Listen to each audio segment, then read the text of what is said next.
Irmãos, mais uma vez boa noite. A Fatinha me convidou para eu vir hoje dividir a palavra. Eu esqueci aqui na hora do agradecimento, eu quero fazê-lo agora. Hoje o meu primeiro neto está completando 17 aninhos, mora em Manaus, o nome dele é Diogo César. E eu agradeço a Deus pela vida do meu neto. E peço a Deus que o abençoe, que o mantenha nos seus caminhos e que ele possa crescer com responsabilidade na luz dos caminhos do Senhor. E eu vou trazer aqui para vocês, eu não, né? Eu sou conduzida pelo Espírito Santo e peço que o Espírito Santo venha estar comigo. Então vamos orar. Paizinho querido, obrigado, Senhor, por estar aqui mais uma vez para dividir o pão com os meus irmãos. E que eu não venha, Senhor, falar do meu eu, que cale-se o meu eu e fale o nosso Senhor através do Espírito Santo, porque assim o dissestes, né? Que o Senhor nos capacitaria a falar pelo Espírito Santo, para a tua honra e para a tua glória, em nome de Jesus. Amém. Eu gosto muito de falar da graça. E sempre que eu vou escolher um tema do sermão, eu oro a Deus e peço a palavra e abro a Bíblia e vejo o que é que mais se assemelha a mim, né? Ao que eu tenho que falar, ao que é que Deus quer que eu fale. E a palavra graça é muito, muito poderosa. E hoje nós vamos falar de um convite especial do Ser Supremo da nossa vida, o nosso Criador, que é poderoso e magnificente. E Ele nos traz um convite que é o convite da graça. Nós temos aqui um convite, temos uma promessa que Deus nos dá com palavras benditas e gloriosas, mas Ele também nos faz uma advertência. Então nós temos a aceitação do convite, a escolha de querer receber a graça e também nos responsabilizarmos pelos nossos atos, porque a cada um de nós Ele deu o livre-arbítrio. Então nós escolhemos o que nós queremos fazer. Ele mostra o amor dele, ele mostra o poder que ele tem nas nossas vidas, mas ele também nos dá a opção de escolha, que é o livre-arbítrio. E eu lendo, procurando, pesquisando, eu notei, eu vi uma citação de que a palavra graça, ela é citada aproximadamente cerca de 323 vezes na Bíblia. E quando a gente lê a Bíblia, tudo tem a graça. Tudo fala de graça, fala da graça. E quem é a graça senão Jesus, né? E a graça também, ela vem para nós como aliança. Ela é uma aliança de poder, ela é uma aliança de bênção, né? E ela é dada a todos de graça, o nome já está dizendo. Ela é dada de graça, mas só recebe a graça quem quer e quem verdadeiramente se une a Jesus, a Cristo e ao Pai, o nosso Criador. E você sabia que no Antigo Testamento, ele encerra, a última palavra do Antigo Testamento é a palavra maldição. A palavra maldição está lá Antes, eu quero ler o convite que Deus faz para a gente. Vamos abrir a Bíblia no livro de Isaías, no capítulo 1, nos versículos de 18 a 20.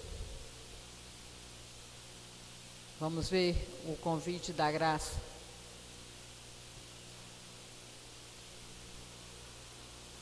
Posso ler? Todos já encontraram? Quem encontrou, diga amém. Paizinho querido, abrindo a tua palavra, Senhor, para confirmar o que o Senhor quer que nós aprendamos, nós te pedimos discernimento. Nós te pedimos, Pai, que o Santo Espírito esteja aqui para falar de Ti e para abrir a mente e o coração das pessoas para ouvir o que o Senhor quer nos dizer. Nós te agradecemos em nome de Jesus. Amém. Então, o convite da graça. Vinde, pois, e arrazoemos, diz o Senhor. Ainda que os vossos pecados sejam como a escarlata, eles se tornarão brancos como a neve. Ainda que sejam vermelhos como o carmesim, se tornam como a alva lã. E ele diz: se quiserdes e me ouvirdes, comereis do melhor desta terra. Mas também ele adverte: mas se recusardes e fordes rebeldes, sereis devorados à espada, porque a boca do Senhor o diz. Quando ele diz, vinde arrazoemos, ele diz, discutamos sobre o assunto, conversemos sobre o assunto, porque o que ele tem para nós é especial, né? Quando ele diz que os nossos pecados, que são vermelhos como a escarlata e como o carmesim, mas ele pode tornar alvo como a lã, alvo como a neve, branco como a lã e alvo como a neve, ele sabe como fazê-lo. Porque a escarlata é uma cor vermelho brilhante e ela é difícil de ser escondida pelo brilho dela. E o carmesim, tanto quanto a escarlata, ele é também vermelho e brilhante. Ele é vermelho e brilhante e ele se agrega a um tom de azul que o torna mais forte ainda e que é inevitável e que ele é difícil de sair. Mas Deus pode, né? Nós sabemos que Deus pode e Ele promete aqui: se quiseres me ouvir, né, eu te sararei, limparei o teu coração, né? Lá em Malaquias 4, no versículo 6, e depois, vocês também já podem marcar para vocês verem, a citação que está a palavra maldição, e lá em Apocalipse a palavra graça. E eu gostaria que alguém pudesse ler um versículo, né, o Malaquias 4, 6, e o outro pode ler Apocalipse 22, 21.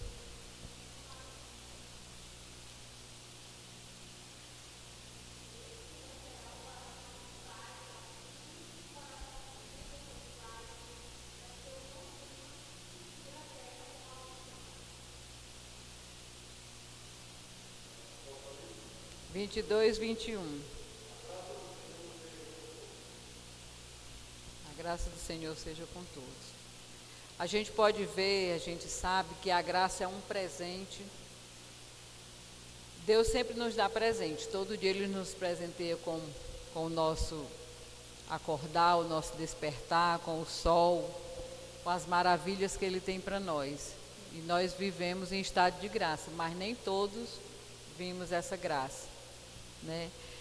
Ele é um presente que justifica o injustificável, que salva o odioso, que perdoa o imperdoável e que dá vida ao moribundo, ao doente, ao desesperado que não vê o valor que a vida dele tem, porque é um dom tão especial a vida, né? E as pessoas ainda assim não sabem o valor desta graça. Decifrar a graça como um todo, desde o seu conceito até o seu alcance, sua força e seus aparentes dilemas é como um grande desafio. Mas Deus nos promete e sabemos que Ele faz. Ele nos deixa puro como a neve e Ele justifica todas as coisas. Ele ainda diz que se quiserdes e me ouvires, comereis do melhor dessa terra. E o que é que isso quer dizer? O melhor dessa terra? Os melhores frutos da terra. Quais são esses frutos? No tempo antigo, esses frutos eram riquezas, eram sinais de riqueza. E ele abria para as pessoas boas, para as pessoas que o acompanhavam, que o recebiam de coração aberto. As pessoas tinham do fruto da terra o trigo, a cevada, as uvas, o figo, tinha as romãs, o óleo, o azeite de oliva, que eram os melhores frutos da terra naquela época. Eram a riqueza, assim como também o sal era, né, nós falamos sábado. Mas será que Deus só prometia isso? Os melhores frutos da terra? Essas comidas, essas iguarias? Claro que não, né? Aí, gente, o que nós sabemos é que essa promessa é uma promessa de bênçãos, uma promessa de salvação, de prosperidade, de amor, de bondade, de fraternidade.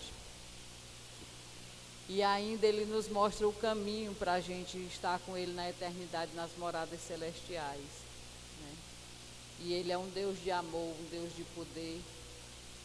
E é uma promessa divina, né? Uma promessa sublime, suprema, a verdadeira supremacia de Deus, né? Mas também o Senhor, Ele diz que aqueles que não receberem a graça dEle, que não quiserem, também serão mortos a golpe de espada. Já é uma grande coisa morrer a golpe de espada, já é uma coisa triste, dolorosa, né? E que infelizmente Ele diz aqui e Ele cumpre a palavra dEle. Mas será que o golpe de espada que Ele diz é isso? É a pessoa ser degolada, ser cortada? Não. O que Ele diz é que nós sofreremos as dores, as maldições, perdas, né? Desolação, e é o mal que nós semeamos, nós também vamos receber como colheita, assim como o bem que nós fazemos, né? Tudo que Deus faz para a gente tem consequências do bem e consequências para o mal também. E a gente ainda recebe, né, a morte eterna. E será que a nossa vida é só isso aqui, passar, viver, aprender, rejeitar, aceitar? Não. Ele dá a chance e faz o convite para que nós moremos nas mansões celestiais com Ele, com o Filho dEle, com os grandes heróis da fé, e que nós temos essa porta, né? Nós temos essa maneira de chegarmos até Ele, Ele nos ensina. E Ele nos ensina de graça, mas só recebe quem quer. E assim, nós sabemos que toda maneira que Deus faz, tudo que Ele faz na vida para a gente, que Ele nos ensina nesse livro maravilhoso que é a palavra dEle, as escrituras dEle, que tudo que Ele faz é para a nossa santificação. Porque essa promessa que Ele fez não foi de agora, vem da eternidade. Nós sabemos o que aconteceu nas mansões celestiais, né? A traição de Lúcifer. Mas Ele veio resgatar aqueles que queiram estar com Ele. E o plano dEle é que todos nós sejamos santificados. Ele nos escolheu desde a eternidade para que sejamos santos. O Senhor deu seu Filho para morrer por nós, a fim de nos livrar de toda a insignificância do nosso eu, né? Apagar o nosso eu e deixar Cristo viver em nós. E quando nós fazemos isso, nós temos o poder de abrir a nossa boca e falar da graça que Deus dá para cada um de nós, da força da graça que Ele faz. Há 1 ano e 4 meses atrás, eu era uma pessoa que eu vivia. Eu vivia porque Ele me deu vida e a única coisa que eu tinha que fazer era agradecer a Deus e buscar estar nos caminhos dEle, fazer a vontade dEle. Mas eu vivia triste, as pessoas não sabiam, às vezes a gente ri, as pessoas não veem a nossa tristeza. Mas há 1 ano e 4 meses, Deus me deu a chance de reviver e reviver a palavra dEle. E sempre que eu vou nas consultas, no médico, ele diz: Janisa, como é que você está? Eu digo: eu estou em estado de graça. Porque a nossa vida é um eterno estado de graça. Basta que nós aceitemos e reconhecemos isso. Quando nós reconhecemos, Deus se alegra, né? Então,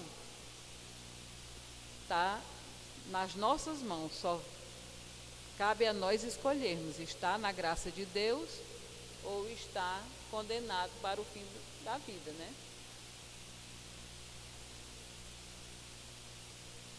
Como Deus salvava as pessoas na época do Antigo Testamento, alguém sabe dizer? Qual era a graça que Deus fazia para salvar aqueles que precisava, né? Vamos ler lá em Gênesis, por favor, no capítulo 5 e no versículo 6. Como Deus salvava as pessoas na época do Antigo Testamento.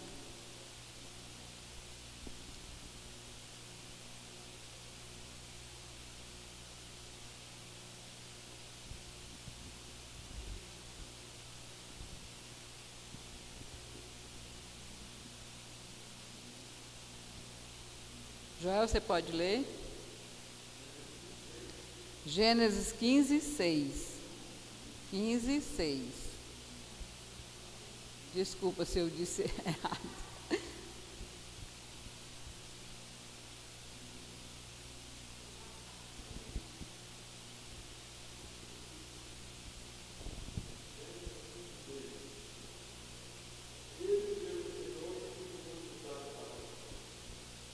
Então, era a justiça, né?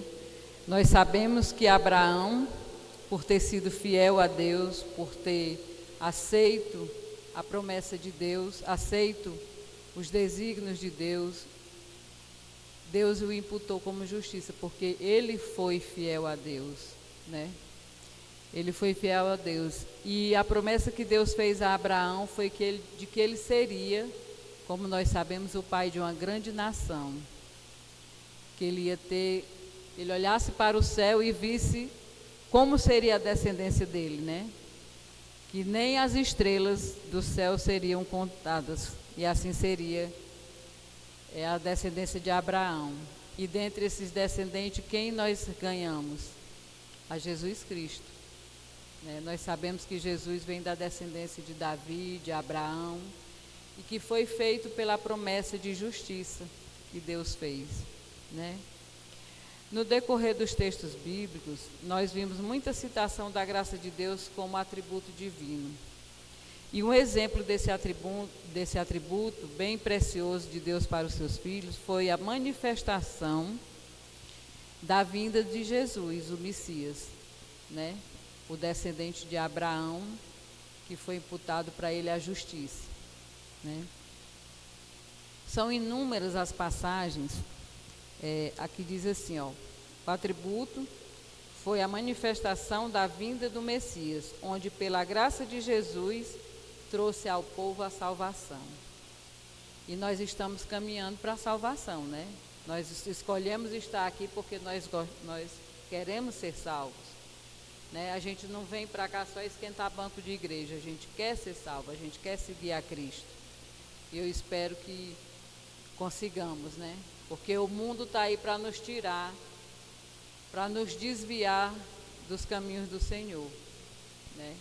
Então, que nós possamos nos segurar e nós possamos ver o que a graça de Jesus faz na nossa vida, de Deus.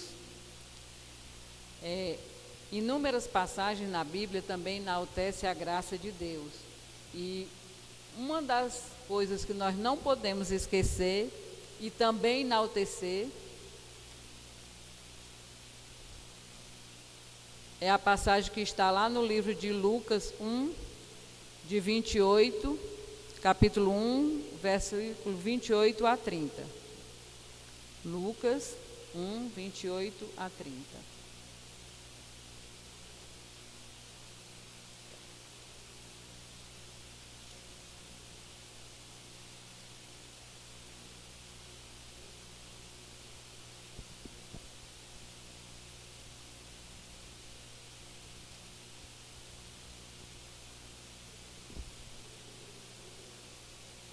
Lucas 1, 28 a 30. Pronto? Encontraram? Eu vou ler aqui. E entrando o anjo, onde ela estava, ela quem? Maria, né? A mãe de Jesus. Disse: alegra-te muito, favorecida, o Senhor é contigo. Ela, porém, ao ouvir esta palavra, perturbou-se muito e pôs-se a pensar no significado desta saudação. Mas o anjo lhe disse: Maria, não temas, porque achaste graça diante de Deus. E ele ainda diz aqui no versículo 31, eis que receberás e darás à luz a um filho a quem chamarás pelo nome de Jesus.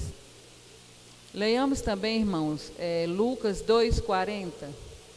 Vamos ver o que é que nos diz Lucas 2,40.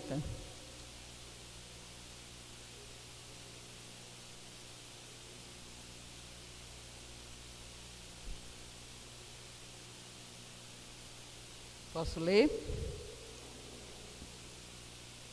Crescia o menino e se fortalecia, enchendo de sabedoria, e a graça de Deus estava sobre ele, sobre Jesus.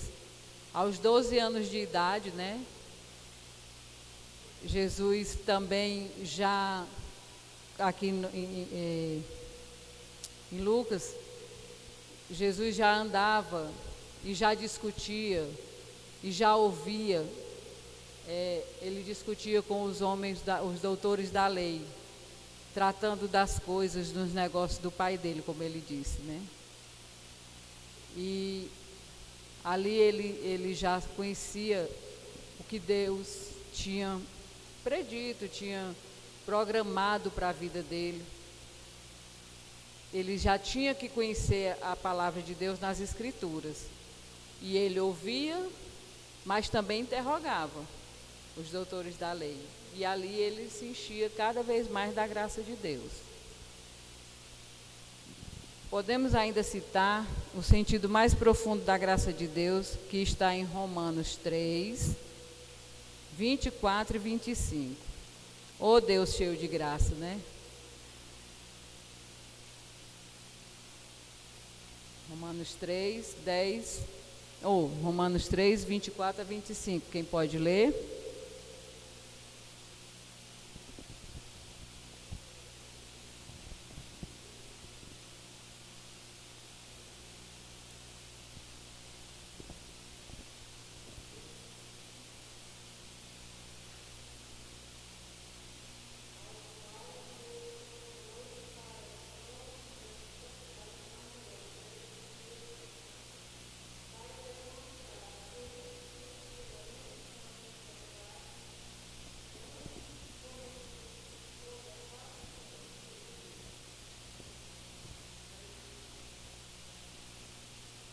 Romanos 3.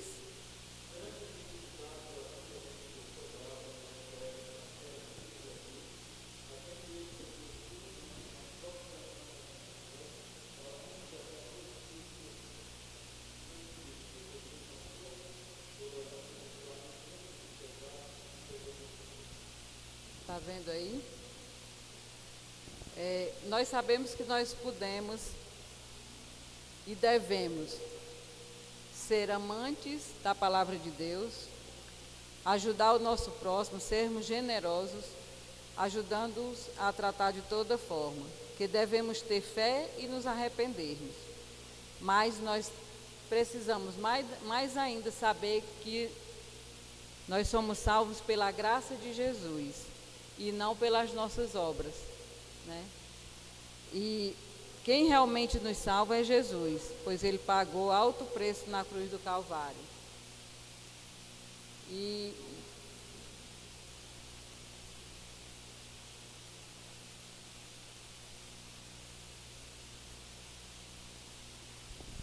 continuando aqui, vamos abrir 2 Coríntios 12:09.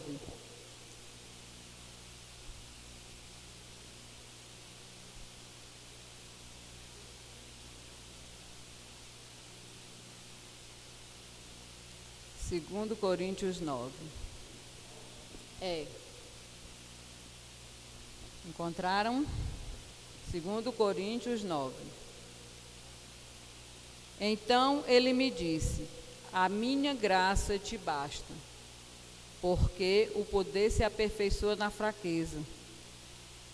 De sua bondade, pois, mais me gloriarei nas fraquezas, para que sobre mim repouse o poder de Cristo. E ele ainda diz, na última frase do versículo 10, porque quando sou fraco, aí então é que sou forte, né?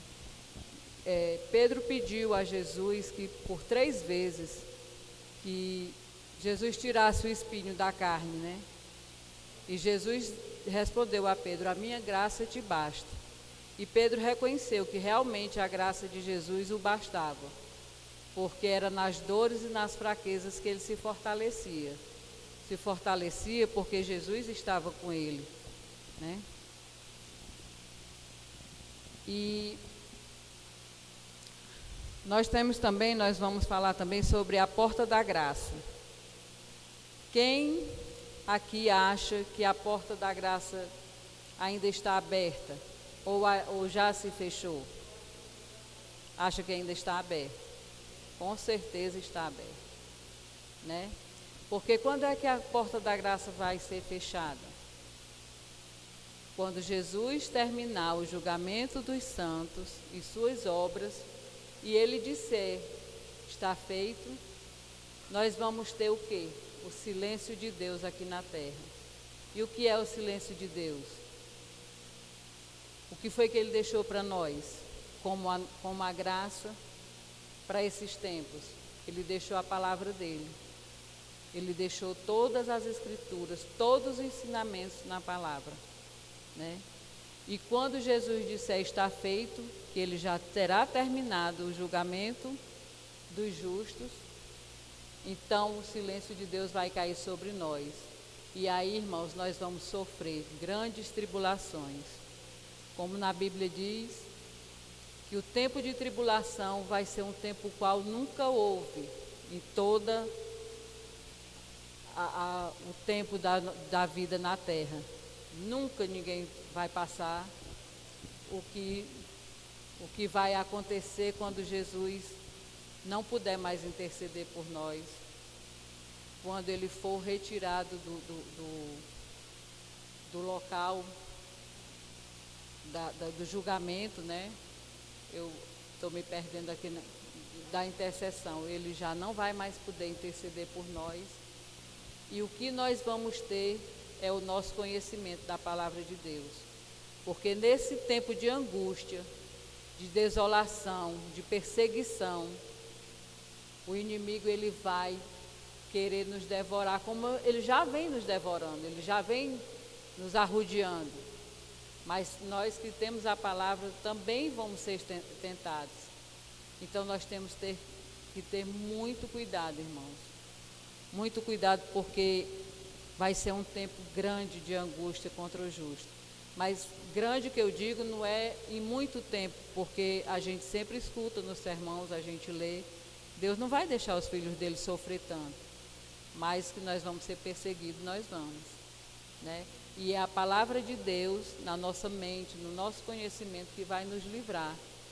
E Jesus virá em breve e virá nos buscar. E aí sim a porta da graça vai estar fechada. nesse tempo de tribulação.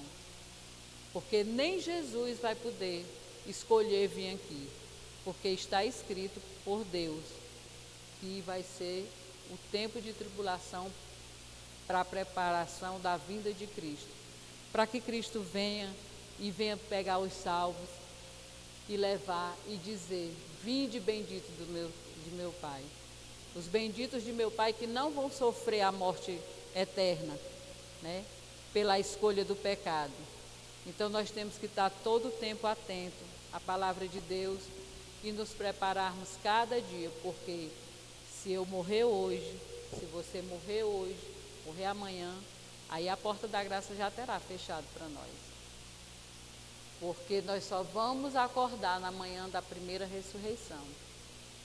Então, a graça de Deus, a graça de Jesus nos basta no dia de hoje, desde que nós queiramos vivê-la, desde que nós aceitemos vivê-la. E Deus ainda assim, quando Ele adverte tudo que nós vamos passar, Ele ainda confirma, Jesus ainda confirma, lá em Apocalipse 22, 12, 22 de 12 a 17, Ele ainda faz uma confirmação e ainda especializa mais ainda o convite dele. Vamos ler.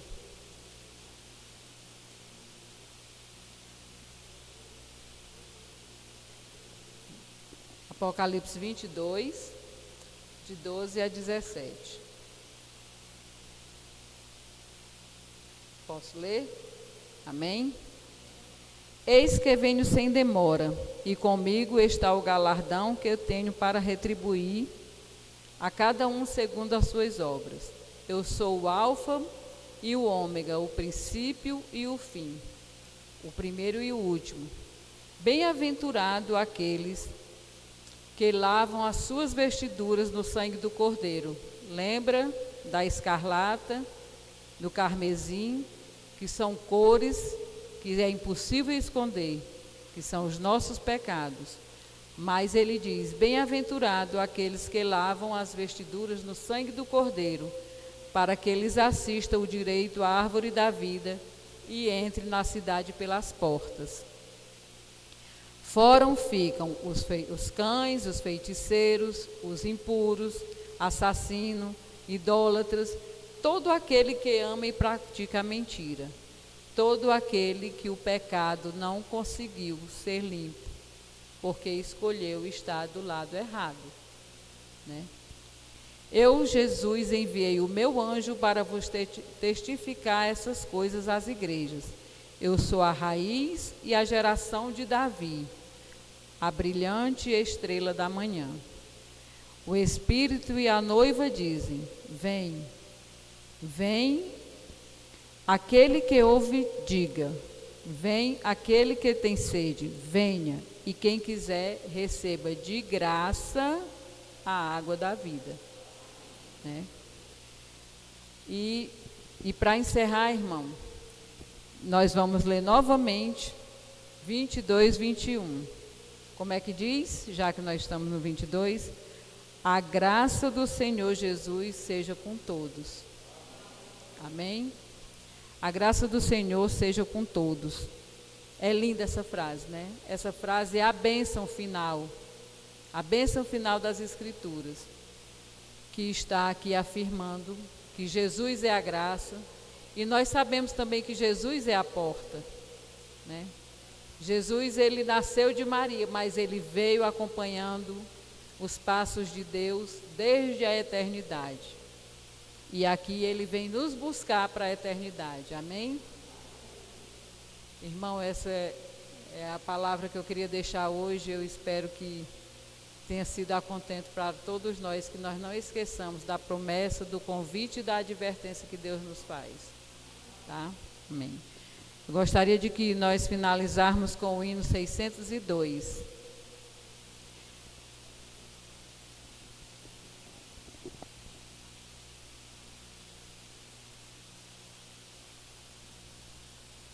Quer cantar o...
Oremos. Paizinho querido, obrigada, meu Deus. Obrigada pelo teu amor. Obrigada pelas tuas promessas, Senhor, sublimes. Pelas tuas promessas, Senhor, engrandecedoras, Pai. Porque tu nos dá de graça a graça e nós devemos recebê-la. Nós devemos nos unir a ti, Senhor, porque é tu que nos dá a vida. É tu que nos acorda toda manhã, é tu que nos dá o sol, nos dá o alimento, nos dá tudo na nossa vida, meu Deus. A tua graça me basta, a tua graça nos basta. Paizinho querido, fica conosco, leva-nos, Senhor, aos nossos lares, cobertos pela tua graça, Senhor, em nome de Jesus, em nome do Pai, do Filho e do Espírito Santo, pela graça de Jesus. Amém.